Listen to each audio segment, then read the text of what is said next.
Alrighty, let's go over the homework from yesterday from lesson 9.1.1. First part of the homework that we always go over are the M&Ms, and the M&Ms are basically showing you some different angle vocabulary. Here you've got angle ABD is a right angle, and there's a ray that starts at point B, which is the vertex of the angle that goes through point C. So this ray BC is breaking this right angle into two separate angles.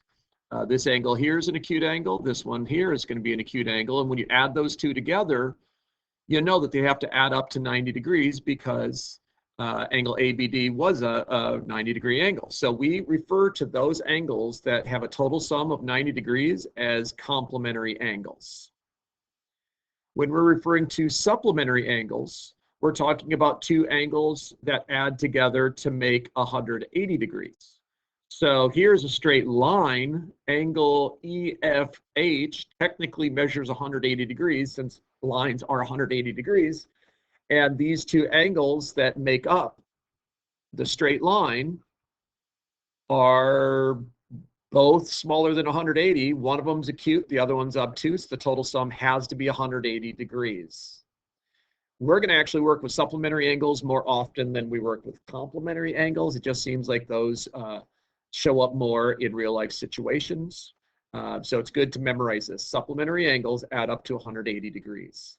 Now, we also talked about how when two angles intersect each other, four angles are created.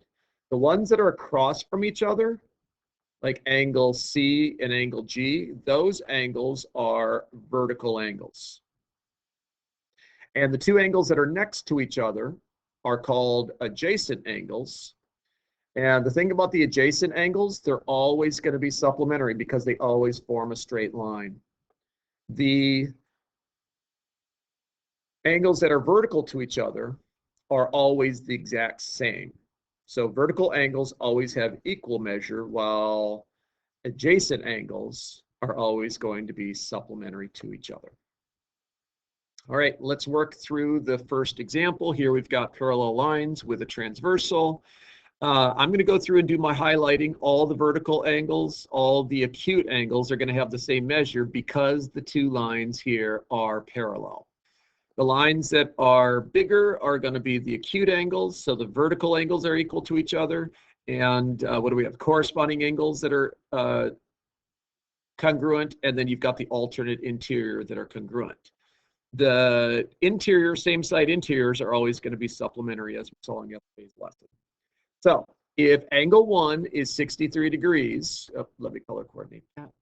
Oh, I move this thing. Goodness. Oh, there you go. Okay. Not that you can see what I'm doing, but okay, here we go.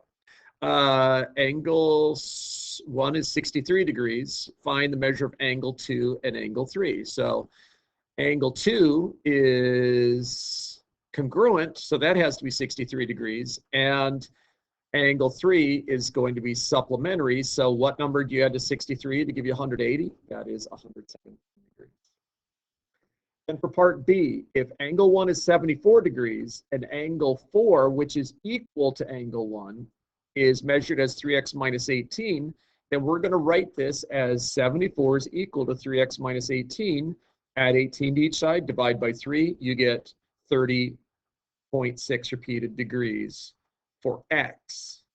And you'll know that's true if you plug that number in here. 3 times that minus 18 should give you 74. If it doesn't, you made a mistake. For angle 2, is that also an acute one? Yes. This is 3x minus 9, and angle 1 is going to be equal to that. That is x plus 25.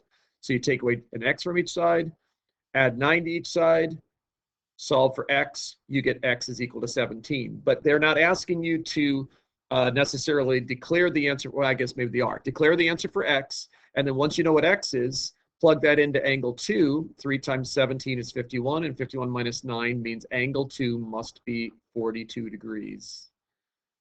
And so would angle 1. If you put the 17 in there, is 17 plus 25 42? Yes, it is. They're congruent to each other, so it should work for both. Here, oh, I've got a big 2-table proof. where we can take all the known measures and everything we know about these measures and plug in the information to solve for the other angle measures. So the two that we know so far is angle 5 is equal to 53 degrees. That's a given. And angle 7 is equal to 125 degrees. That is also a given. So let's go through and let's look and see which angles are the same as angle 5. It looks like angle 1 is alternate interior. So that one's going to be 53 degrees. I don't know that any other angle is the same as angle 5. Let's move to angle 7. What do we know about angle 7? That is 125 degrees, right?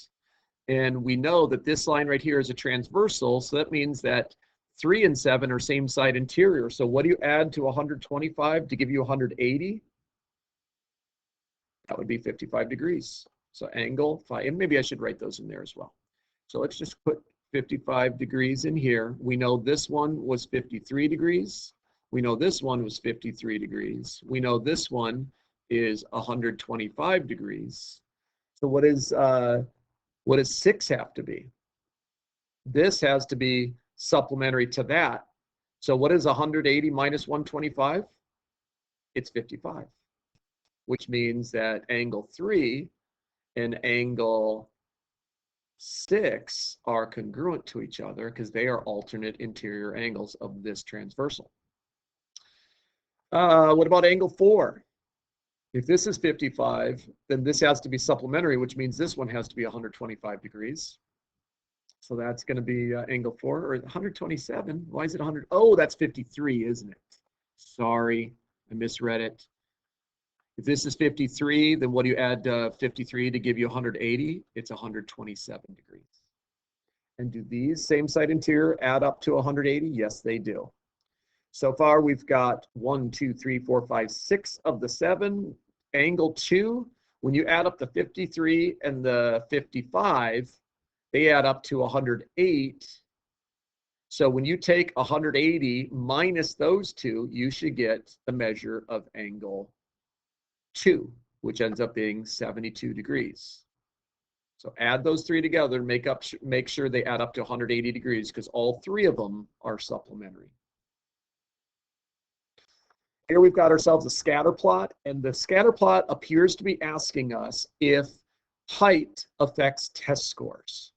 And we all know, if you just think about it, a person's height has nothing to do with how well they perform in school. However, let's go through this activity to see what is going on here. Does the graph show either a positive or a negative association? Well, when you create the grid, or the coordinate grid, and you plot these points, there is a fairly strong association between height and test score.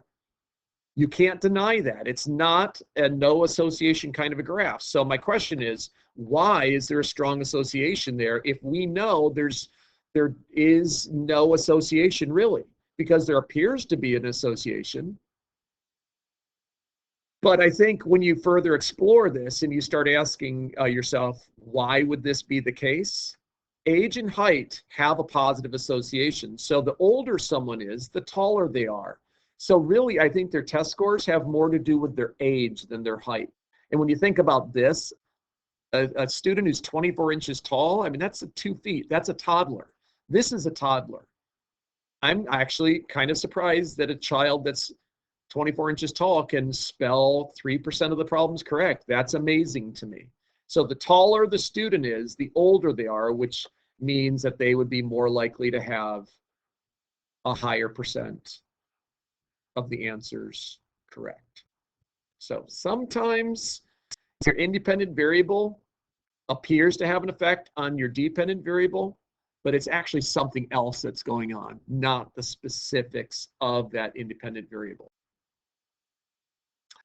Josue called his father to say that he was about home. He had traveled 61.5 miles and was 3/4 of the way there. So write and solve an equation for this. I like drawing the box.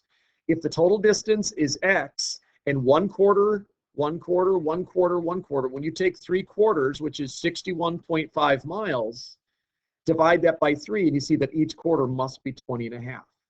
So now extend that to 4/4, which is the total trip, and that would give you a distance of 82. Now, if we were to come over here and show the equation, 3/4 of the total distance is 61.5 miles. If I solve for x by multiplying each side times the reciprocal of 3/4, this is going to become 12 over 12, which cancels out and makes 1x. But now we're going to multiply 61.5 times 4 and then divide it by 3. Go ahead and do that with your calculator. I guarantee you, you're going to get 82 miles for your answer. And now is this the last problem? No, it's not. Okay, I got to go quickly.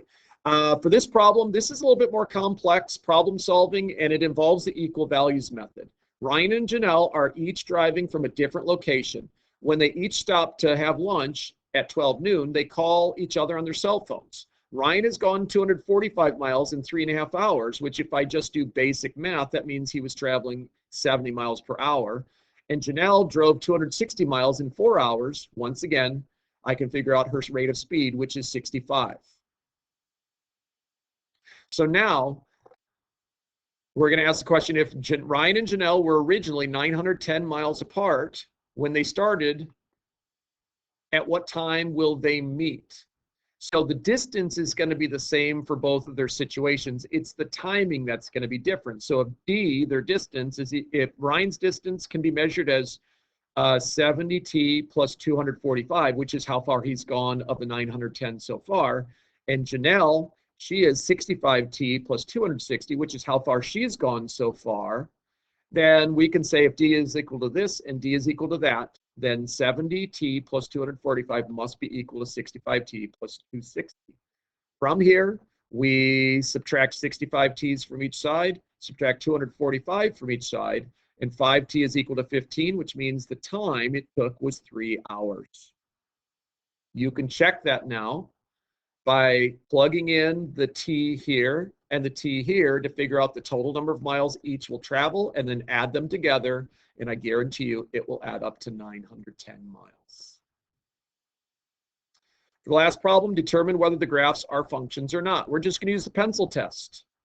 Yes, that's definitely a function. Only one value for x, or actually only one value for y for each value for x. Here we've got a bit of a problem. You've got like 3 different values for y for some given values of x. This is a problem here. You've got 2 different values for y for the same value for x. So though B and C are not functions. D is a function. C is not. I'm sorry, E is not. And then F, all indications are for F that this is a function. Given how well you responded to the problems on the Chapter 8 test number 2, I think most of you probably understand this well. Good job on that. Please continue doing your homework. I will continue to post these videos for you to check and see. And if you need further explanation for how to solve a problem, just send me an email and I will respond as best I can to help you with them. I would suggest that the problems that have circles around them relate to, actually, you can't see the circles, but I can. The ones that relate to our lesson, those are the ones I want to spend the most time on. Solving distance problems or function problems from a previous chapter is probably not our #1 priority as we move forward. All right, thank you for doing your homework. Good luck on everything, and have fun with today's lesson.